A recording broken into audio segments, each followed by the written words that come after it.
and our own impatience. So he disciplines us. He distresses us so that we might invoke, that it might be, humility might be invoked in us. But he also brings us to the place where he distresses us. He distresses us to express faith.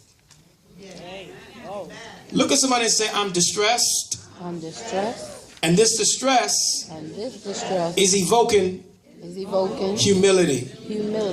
But I'm also distressed. And I'm challenged to express faith. See, so what happens is that when you get to the place where you allow the distress that God puts you in or brings you to invoke humility, and you now come down. I'm not in control. God is in control of this. I come down. I don't get up on the cross. I realize that God did not tell me to climb the cross. He told me to carry the cross. Good word. Look at somebody and say, get down off of there. Get down off of there. You don't belong on the cross.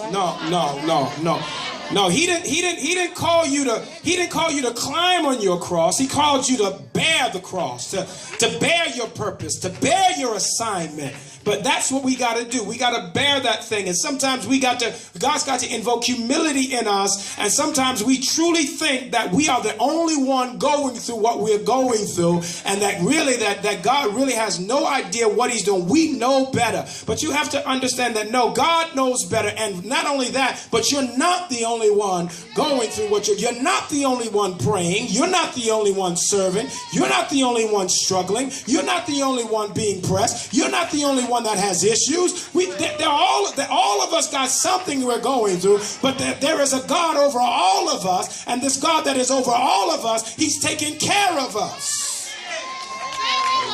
Amen. That's right. We got to get a little humble. We got to humble ourselves. We do some great things for God, or we allow God to do some great things through us. And then what happens is that we go into a tailspin, and we forget who we are. We forget why God did why God has done what God has done in our lives. We get like Elisha, and we think that it's all about us, and we think that we're the only one that God can use, and we're the only one left. So we got to spare ourselves, and we'll go and hide, and we'll go into some depressive funks, and we don't know why we're there. It's because we let the devil get in our mind and lift us up and above where we should be. But God says, I'm going to take you through this circumstance. I'm going to take you through this wilderness because I want you to come down and understand that you are not the only one going through what you're going through. There are some others that have not bowed themselves. There are some others that are still praying like you're praying, still believing like you're believing. But you got to get to that place. Come out of your cave. Get over yourself. Look at your neighbor and say, get over yourself. Get over yourself.